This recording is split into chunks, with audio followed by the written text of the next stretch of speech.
Abraham வணக்கம். 7வது நாளாக இஸ்ரேல் ஈரான் இடையிலான போர் தீவிரமாக நடைபெற்று வருகின்றது. 2 நாடுகளையும் நாம் ஆயுத வாரியாக ஒப்பிட்டு பார்க்கும்போது 2 நாடுகளுக்கும் இடையான இந்த ஒப்பீடு அளவு என்பது கிட்டத்தட்ட ஒன்றாக இணையாக தான் இருக்கின்றது. 2 நாடுகளும் அதிநவீன ஆயுதங்கள் வைத்திருக்கக்கூடிய நாடுகளாக இருக்கக்கூடிய காரணத்தால் இந்த போர் உலக அளவில் மிகப்பெரிய பதற்றத்தை ஏற்படுத்தியிருக்கு என்று சொல்லலாம். தொடர்ந்து 13ஆம் தேதி முதல் இஸ்ரேல் ஈரான் இடையிலான அந்த போர் என்பது ஒரு நாடு மீது மற்றொரு நாடு என்பது மாறி மாறி தாக்குதலை தீவிரப்படுத்தி வருகிறார்கள். பல்வேறு இடங்கள் சேதமடைந்து வருகின்றன. ஆனால் உயிரிழப்பு தொடர்பான அறிவிப்பு மட்டும் அவ்வப்போது வெளியாவது இல்லை. ஏனென்றால் ஈரானை பொறுத்தவரை கடைசியாக வெளியிடப்பட்ட அந்த அறிவிப்பின்படி 224 பேர் பலியாக இருப்பதாக ஈரான் தெரிவித்தது. அதே போன்று இஸ்ரேல் கடைசியாக வெளியிட்ட அறிவிப்பின்படி 24 பேர் பலியாக இருப்பதாக தெரிவித்திருக்கிறார்கள். ஆனால் அந்த உயிர் பலி என்பது தற்போது பார்த்தோம் என்றால் அந்த எண்ணிக்கை அதிகரிப்பதற்கான வாய்ப்பு அதிகமாக இருக்கின்றது. உயிர் பலி தொடர்பான அறிவிப்பை 2 நாடுகளும் உடனுக்குடன் வெளியிடுவது இல்லை, எப்போதாவது ஒரு முறைதான் வெளியிடுகிறார்கள். ஆனால் சேதம் என்பது மிகப்பெரிய அளவில் தான் காணப்படுகிறது. ஈரான் மட்டுமல்ல, இஸ்ரேல் நாட்டிலும் மிகப்பெரிய சேதம் என்பது ஏற்பட்டிருக்கிறது. அதனுடைய தொடர்ச்சியாக ஏற்படக்கூடிய சேதத்தை பற்றி தான் தற்போது நாம் பார்க்க போகின்றோம். அதாவது இஸ்ரேல் இருக்கக்கூடிய ஒரு புகழ்பெற்ற மருத்துவமனை சொரோக்கா என்ற மருத்துவமனை உள்ளது இஸ்ரேலில். இந்த மருத்துவமனை தெற்கு இஸ்ரேல் பகுதியில் இருக்கக்கூடிய பீர்ஹிபா என்ற பகுதியில் தான் இந்த மருத்துவமனை என்பது பல ஆண்டுகளாக செயல்பட்டு வருகிறது. இந்த மருத்துவமனை இஸ்ரேலுடைய மிகவும் புகழ்பெற்ற பெரிய மருத்துவமனையாக இருக்கிறது. இந்த மருத்துவமனையில் வழக்கமான 100க்கும் மேற்பட்ட அங்கு நோயாளிகள் சிகிச்சை பெற்று வருகின்ற நிலையில் திடீரென்று ஈரானுடைய ஒரு மிசைல் ஒன்று அந்த மருத்துவமனை மீது விழுந்து மிகப்பெரிய சேதத்தை ஏற்படுத்தியிருக்கிறது. ஈரானை பொறுத்தவரையில் அவர்கள் ஆயிரக்கணக்கான பாலிஸ்டிக் ஏவுகணை வைத்திருக்கிறார்கள். அதன் மூலமாக தாக்குதலை அவர்கள் தீவிரப்படுத்தி வருகிறார்கள். ஈரானின் தாக்குதலில் இஸ்ரேல் நாட்டில் இருக்கக்கூடிய புகழ்பெற்ற சொரோக்கா மருத்துவமனை என்பது மிகப்பெரிய சேதம் அடைந்திருக்கிறது. அதே போன்று இஸ்ரேல் இருக்கக்கூடிய ஸ்டாக் மார்க்கெட் பில்டிங் பங்குச்சந்தை கட்டிடமும் மிகப்பெரிய சேதம் என்பது ஏற்பட்டிருக்கிறது. இது மட்டுமில்லாமல் இன்னும் பல்வேறு இடங்களில் இந்த சேதம் என்பது ஏற்பட்டிருக்கிறது. அதாவது இஸ்ரேல் இருக்கக்கூடிய தெற்கு மற்றும் மத்திய இஸ்ரேல் பகுதிகள் மிக கடுமையாக பாதிக்கப்பட்டிருப்பதாக தெரிவிக்கப்படுகிறது.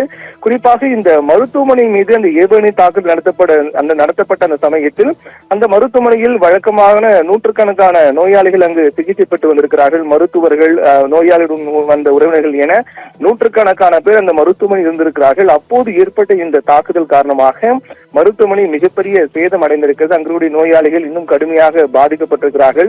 உடனடியாக அந்த ஏவுகணை தாக்குதலால் படுகாயம் அடைந்தவர்கள் எல்லாம் நீக்கப்பட்டிருக்கிறார்கள். தொடர்ந்து பதற்றமான சூழல் என்பது அங்கு காணப்பட்டு வருகின்றது.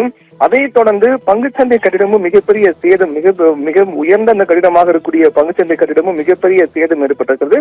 உடனடியாக அந்த கட்டிடம் என்பது மூடப்பட்டு அங்க இருக்கக்கூடிய ஊழியர்கள் அனைவரும் வெளியேற்றப்பட்டிருக்கிறார்கள். இப்படியாக இந்த 2 இடங்கள் இன்றைய நாளில் மிகப்பெரிய சேதத்தை சந்தித்திருக்கின்றன. என்றால் ஈரானை பொறுத்தவரை அவர்கள் நேற்றைய தினத்திலும் ஒரு மிகப்பெரிய தாக்குதல் நடத்தினார்கள். பாட்டா 1 என்று சொல்லக்கூடிய ஹைப்பர்சோனிக் ஏவுகணை கொண்டு தாக்குதல் நடத்தினார்கள். இந்த ஹைப்பர்சோனிக் ஏவுகணை பொறுத்தவரையிலும் அதை ஒளியை விட 5 மடங்கு வேகத்தில் சென்று பாயக்கூடிய தன்மை கொண்டது.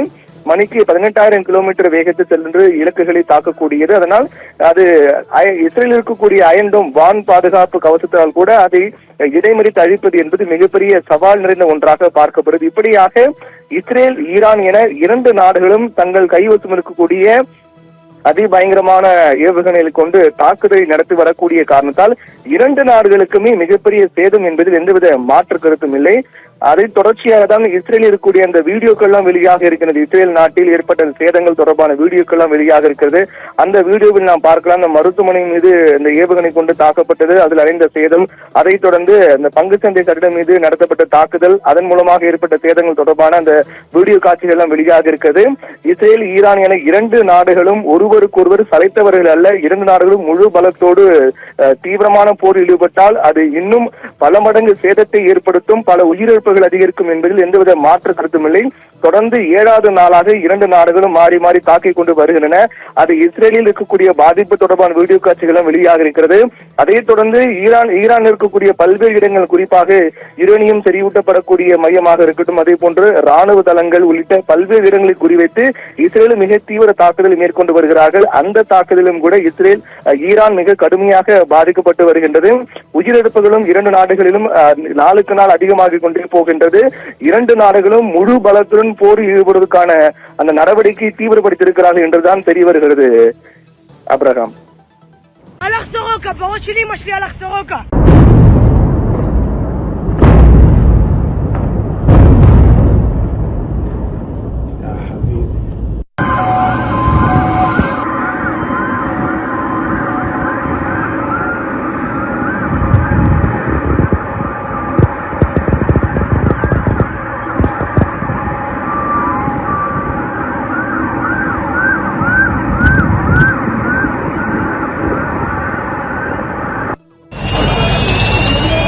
לי.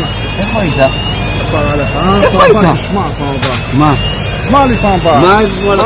תבוא לתרד. מה? איפה הלכת לי? תראה את כולם רצים. תראו את האנשים. תראו את האנשים.